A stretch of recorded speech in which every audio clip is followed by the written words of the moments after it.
Mateo from Manila. Oh, di ba? Whitney Houston. Whitney Houston. Diba? Alam mo sinong dating mo? Mamang, alam mo sino dating niya? Sino? Kamukha mo si Christina Paner. Ay, diba? oo nga. Oh. Grabe ha. Hawig nga sila, may hawig nga sila. Yes. Whitney Houston. Ano kaya masasabi ng ating inampalan? Tunog na in love ka. Lalo na yung pasok mo, yung medyo airy, very sultry. Parang naaakit yung manonood sa'yo at makikinig sa'yo. Tapos sa dulo, biglang binanatan mo na, binomba mo, tinodo mo na. Ang concern ko lang, if ever na ikaw ang mag-a-advance sa next round, may gas pa bang natira? Kasi parang tinodo na eh. So, malalaman natin yan. Galing mo. Salamat po.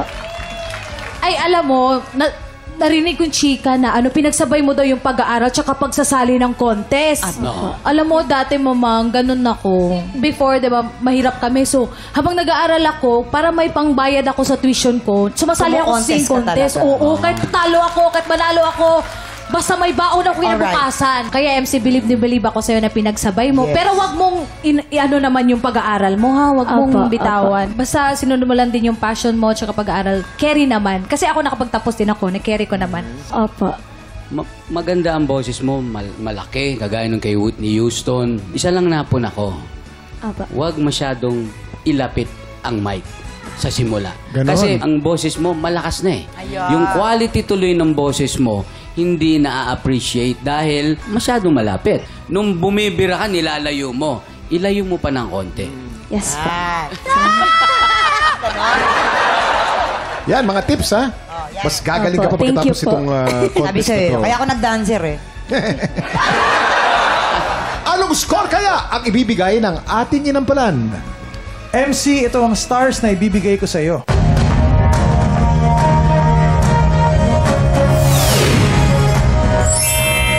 stars! Ang binigay ni Daryl. MC, ang stars na ibibigay ko sa'yo today ay...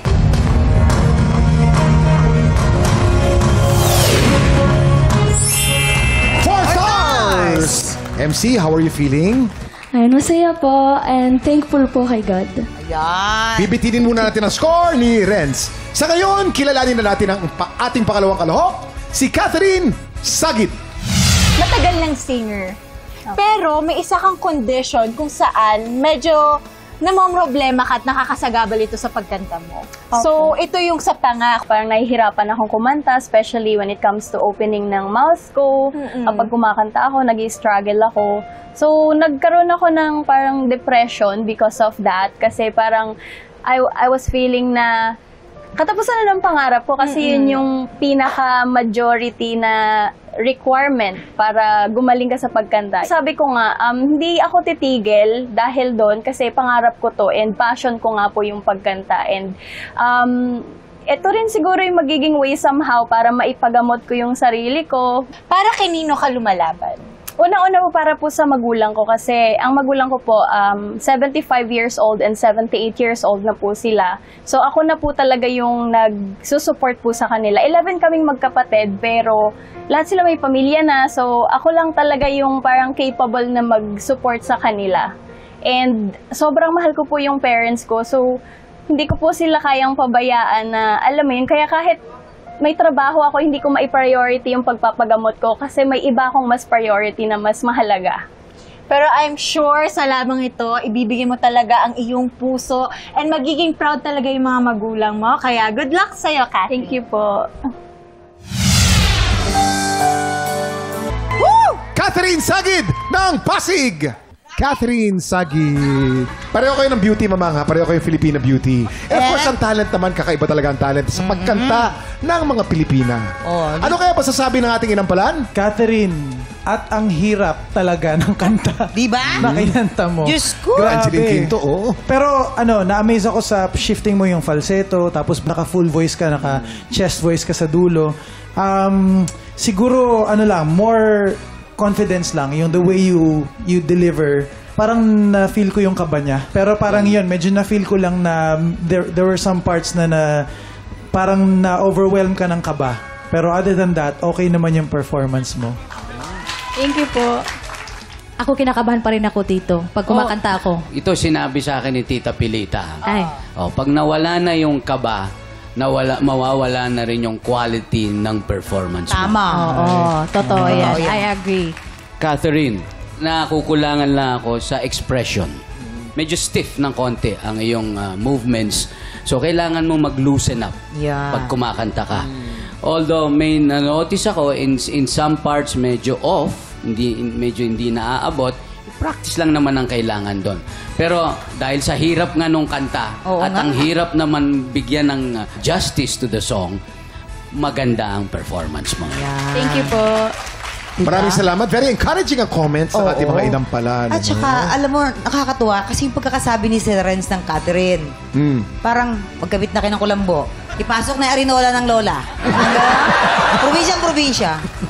Tatay na tatay ba ang dating Oo, mo, ma'am? galing. Very fatherly ang Very energy mo. fatherly Ren. yan. So, very fatherly. Catherine. Catherine, yung mga bata ba, nasa loob na. Gabi na. Yan. Kaya balance na balance kayong tatlo dyan talaga. Anong score kaya ang ibibigay ng ating inampalan? Catherine, ito ang stars na bibigay ko sa'yo.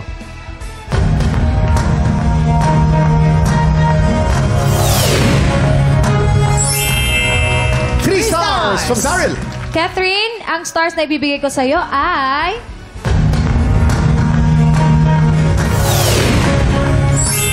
Three stars from Jessica. Exciting po ang laban natin ngayong araw na to. Mamaya na natin ipapakita ang scores ni Renz. So far, si MC po ay meron ng 8 stars. Si Catherine naman ay 6 stars. Ang hahamon sa kampiyon, malalaman natin mamaya. Samantala, sa mga gustong magpasikat sa ating tanghalan, sugod na po sa ating weekly auditions. Panoorin po ninyo ito. Tinatawagan ng mga Pilipinong may tapang ng kampyon at boses ng kampyon. Ito na ang pagkakataon mong ilaban ang iyong pangarap. Kung ikaw ay 16 to 50 years old at may boses na kayang makapagsabayan sa mga kampyon, sugod na sa GMA Network Studio 6 tuwing Miyerkules at Huwebes, 3 to 5 p.m. po yan. Hanapin lang si Romel Bago, ilabas ang iyong pusong kampyon dito sa Tanghalan ng Kampyon.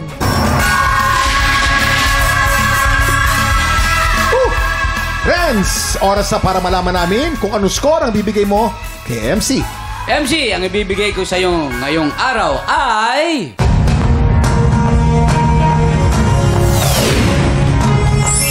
Three stars ang binigay ni Renz. Ibig sabihin, MC, meron kang total of 11 stars. Ano naman score ang binigay mo kay Catherine, Renz? Catherine, ang ibibigay ko sa iyo stars ngayong araw ay...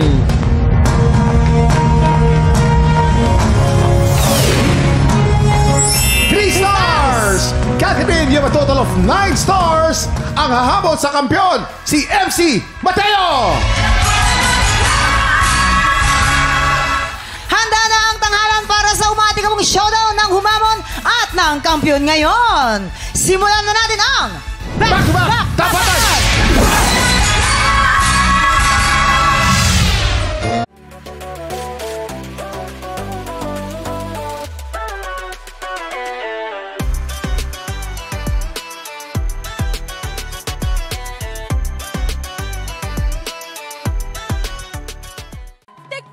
Pinanood mo hanggang sa dulo itong video na to at dahil doon, very good ka. For more happy time, watch more TikTok Clock videos on our official social media pages and subscribe to GMA Network official YouTube channel.